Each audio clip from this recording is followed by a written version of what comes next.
आका फरमाते हैं हस्सिनु अम्वालकुम बिज़कात, तुम ज़कात अदा करके अपने मालों को सेव कर लो, अपने मालों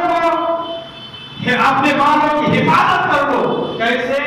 ज़कात अदा करके। इस्लाम में जो, शरीयत में जो आपके मालों में से किसी के लिए और रखा है उसको अदा करके अपने मालों को हिफाजत कर लो। आज हमारे पास माल होते हैं तो हम साथ में उसकी हिफाजत के लिए गन रखते हैं, बंदूक रखते हैं, हथियार रखते हैं, चाकू रखते हैं, तेज छुरी रखते हैं, लाठी रखते हैं, न जाने कितने हथियार रखते हैं माल की हिफाजत के लिए। सुनो, मुस्तफा फरमाते हैं हस्सिनु अम्वालकुम बिज़कात, अपने मालों की ज़कात अदा करके अपने मालों की हिफाजत करो, अपने मालों की सेव कर लो। जब कोई बंदा, मेरे आका फरमाते हैं, जब कोई बंदा अपने मालों की ज़कात निकालता है, कितने ज़कात? 2.5% है। हज़रात मोहतरम, जब कोई बंदा ज़कात निकालता है तो उसके माल हराम और बर्बाद नहीं होता है।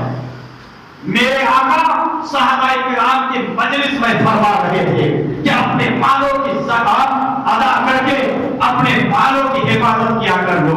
उन्हीं में से एक नसरानी का उधर से गुजर हुआ, उस नसरानी का गुजर उस सहाबाए किराम की मजलिस से हुआ और वो इस बात को सुने कि प्रोफेट मोहम्मद सल्लल्लाहु अलैहि वसल्लम फरमाते हैं, अपने मानने वालों से फरमाते हैं हस्सिनु अम्वालकुम बिज़कात, अपने मालों की ज़कात निकाल करके, अपने मालों की ज़कात निकाल करके अपने मालों को सेव कर लो, अपने मालों की हिफाजत कर लो।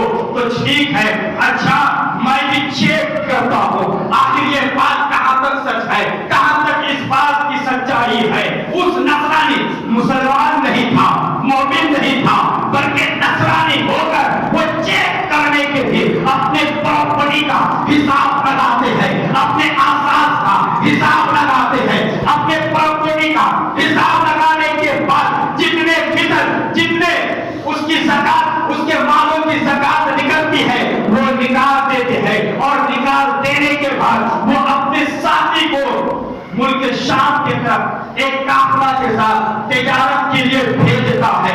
जैसे मुल्क शाम की तरफ चलता है और कुछ दिनों के बाद उस शख्स के पास एक मजमून आता है, एक खत आता है। उस खत में ये लिखा हुआ रहता है कि हम लूट गए, हम बर्बाद हो गए, हमारे बाल लूट लिए गए, डाकुओं का हमारे काफिला पर हमला हुआ और हमारे माल लूट लिए गए, यहाँ तक कि हमारी जानें दांव पर आ गई थी। जैसे ही एक खत को पढ़ता है वो नसरानी कहता है प्रॉफेट मोहम्मद सल्लल्लाहु अलैहि वसल्लम ने तो कहा था कि ज़कात जो निकालता है उसके माल की हिफाजत, उसके माल की माफी अल्लाह उसके रसूल हो जाते हैं। लेकिन मैंने उनकी बात सुनकर मैंने अपने घर के सामान का, असासात का हिसाब लगाया और जितने ज़कात निकालना था मैंने ज़कात निकाल दिया, लेकिन उसके बावजूद मेरे माल लूट लिए गए, मेरे माल लूट लिए गए, मेरे मालों पर डाकुओं का हमला हुआ। अरे प्रोफेट मोहम्मद सल्लल्लाहु अलैहि वसल्लम ने तो फरमाया था कि जो ज़कात निकालता है उसके माल के मुआफ़िक अल्लाह उसके रसूल हो जाते हैं। लेकिन आखिरकार ये ऐसा क्यों हो गया? मेरे साथ मेरे मालों को लूट लिया गया, डाकुओं का हमला हुआ। हज़रात मोहतरम, अब वो अपने तलवार को लेते हैं, इसलिए कि उन्होंने, उस नसरानी ने पहले ही अपने आप वादा कर लिया था कि अगर ये बात सही निकली तो मैं प्रोफेट मोहम्मद सल्लल्लाहु अलैहि वसल्लम पर ईमान लेकर आऊंगा और मुसलमान हो जाऊंगा। अगर ये बात गलत निकली माज़अल्लाह तो मैं उनके गर्दन को वार कर दूंगा, सर कलम कर दूंगा, तन से जुदा कर दूंगा। वो अपने तलवार को लेता है और रास्ते सफर बांधता है इस इरादे से कि प्रोफेट मोहम्मद सल्लल्लाहु अलैहि वसल्लम की गर्दन को वार कर दूंगा, तन से जुदा कर दूंगा। इस इरादे से वो निकलता है آدھے راستے طے کرتا ہے کہ ایک اور لیٹر آتا ہے، اس کا مضمون پڑھتا ہے، اس میں لکھا ہوا رہتا ہے اس ساتھی کا جس کو انہوں نے بھیجا تھا، اس میں یہ لکھا ہوا رہتا ہے کہ ہم سے قافلہ سے میں دور ہی پر تھا، قافلہ کو ڈاکوں نے لوٹ لیا، لیکن ہمارے پاس سیف ہے، ہمارے مال محفوظ ہے، ہمارے مال کو نہیں لوٹا۔